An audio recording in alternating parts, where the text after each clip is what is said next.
Strong looks different for each of us, and it's time to put focus on our unique journeys that get us there. This space, created weekly, is for athletes to improve their mindset in order to better navigate challenges that come up in sport and in different seasons of life. On this show, we ask the questions that lead to better answers and have the conversations that truly matter.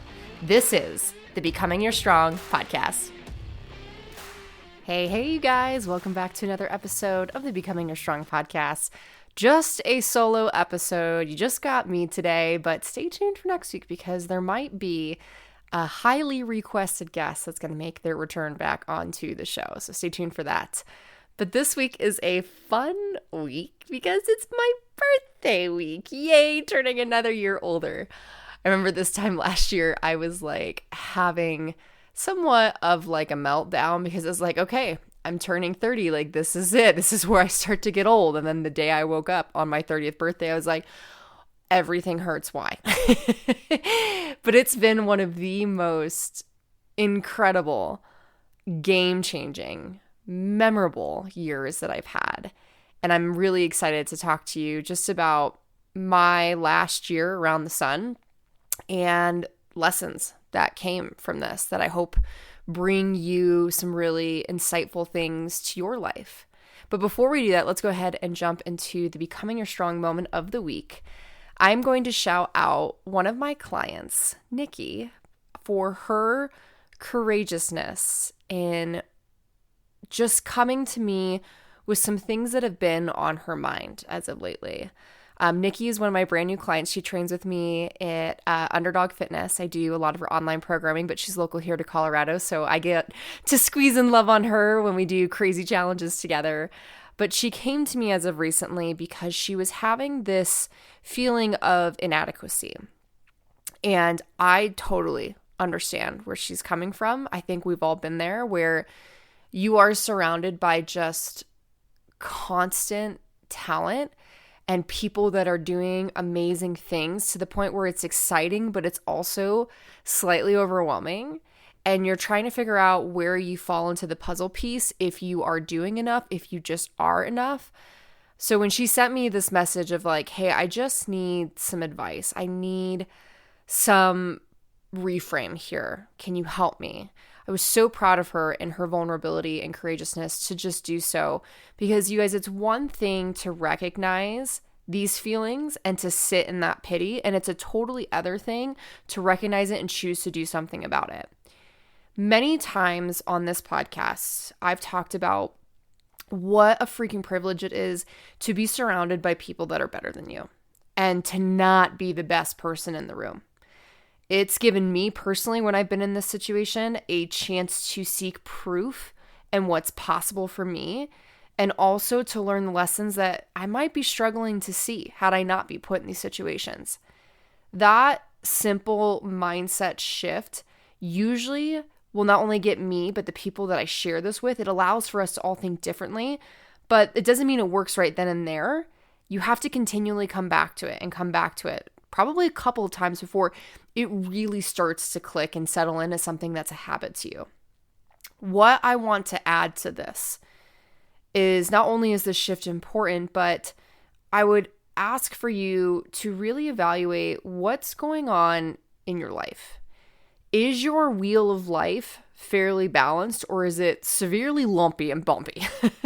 And what I mean by that, if you've never seen this before, the wheel of life is essentially this graph, or this, I guess I'll just call it a circular graph of all your different facets of life: personal, career, relationship, finances, etc., right? And you essentially plot where you feel like you're at. Like, am I a 1 through 10? 10 being it's the best that it could be. 1 being like, I literally do nothing about this and it's in the shitter. And you basically plot the points and you draw a circle and you see your wheel, and you get to see a really great example of where your life is at, where you feel like it's currently at. I know when there have been times that I've done this in the past, there have been some pretty big areas where I'm like, whoa, it looks like my tire got freaking popped. I find that when I personally neglect certain parts of my life, my performance, especially in my athletics, will start to plummet. But on the flip side, when I let go of these pressures that I put on myself to be something and to just do the work internally on those areas that need to be addressed and start to reestablish some balance in my life, that is when I start to unlock my performance again. So I just share that because maybe you've never heard of this idea of, take all these things that you're seeing in front of you as proof. Always appreciate the privilege of not being the best person in the room, and using that again as the fuel to your fire to learn and to become better and to be pushed, right?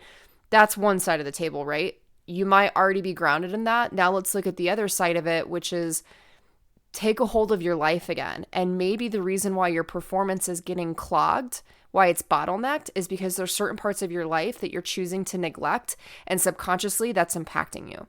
So when you let go and loosen your grip on, okay, I need to let go of maybe just like performing to my absolute best in this specific area of life, typically athletics, right? Most of you guys that listen to this are in some sort of athletics.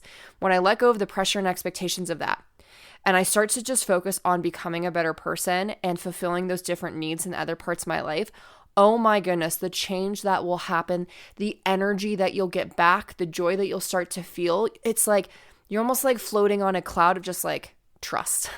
And it's a big breath of fresh air. I almost guarantee that whatever it is that you've been waiting to unlock will happen.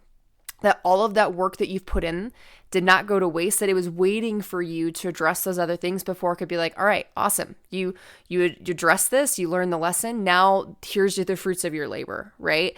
So just a different thing to take a look at if you have felt similarly to Nikki, just feeling inadequate in relation to other people on the team or maybe people you're seeing on social media, whatever the case is. I'm hoping something like that will help. Now to move into the main topic of the podcast of today, I wanted to do a birthday episode where I talk about my last year around the sun and just things that have really highlighted themselves to me as important life lessons to bring to you all to help you continue to find your strong and just to grow as the individual that you want to become. I will say, just in reflection, it has been quite the year.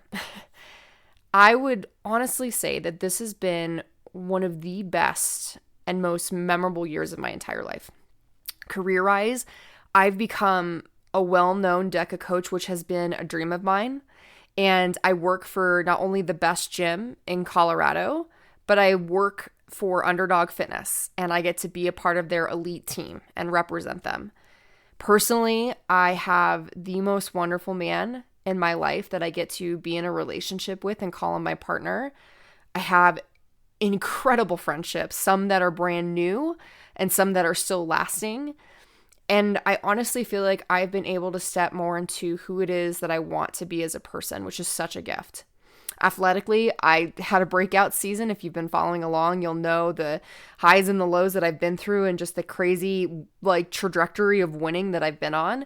And I continually find myself getting better and better every day, whether that's physically in my athletics or mentally, emotionally. A lot of things have changed for the better in the last year. And I could probably take over an hour sharing all the lessons that I learned. But honestly, I think I just want to limit it down to just one. I know, just one. How in the world am I going to do that? Because really, speaking truthfully, all of these things come back to one common thread. That common thread being to let go of the outcome and trust that the right things will come to you. If there is one lesson that has proven itself to be the most true, it's to let go of the outcome and to trust that the right things will inevitably come your way. When I remind myself of this and I say this out loud to myself in moments where I am feeling anxiety or fear, I find so much peace in that I'm exactly where it is that I'm supposed to be. I find peace knowing that no matter what happens, there's a greater lesson in this whole situation that will benefit me more than I know in that particular moment. I find so much peace in knowing that no matter how hard certain things that come my way may be, that I will always find my way, even if I don't know the answer in that particular moment.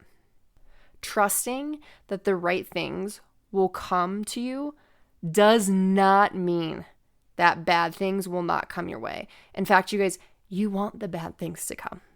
I know that sounds crazy, but those truly are the things that build you. And I've had my fair share of those, especially in the last couple of months. And I wouldn't take them back for the world because of who I've become and all the things I've learned because of them.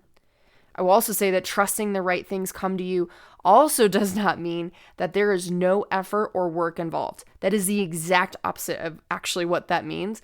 And you have to constantly be looking for the lessons that will help you become that next version of yourself. Guys, if there's anything that I'd encourage you to do after listening to this episode, it's to have a deep conversation with yourself about what moments do you genuinely want to experience in this lifetime and on this earth? And more importantly, why do they light your heart on fire? Remember why you work so hard day in and day out towards certain things. And also find trust that with time and continually working on yourself, you will, I guarantee it, you will step into those moments of joy, whether it's in a way you originally imagined or even better than that. I also want to share this too. While you are hustling for your dreams, remember how important the relationships in your life are. Remember to nurture them and appreciate them, because in the end, those are the people that are going to make life worth living. Not the podiums, not the moments of success, not the times that you were recognized, but the people that were there every step of the way that helped you believe in yourself and created those magical moments that you'll never forget. Thank you guys so much for showing up for you today, and I hope that this short yet meaningful episode totally helped. Like I said, it's been the most wonderful year of celebrating life and the decision I made to turn it around. And I hope these simple lessons, these little golden nuggets, will help you do the same if you find that you are in those moments of turmoil and are ready to take a different path, make a decision to make life differently. So I'm so excited for you. Again, thank you for showing up for you. And I will see you guys next week for another episode of Becoming Your Strong. See you then.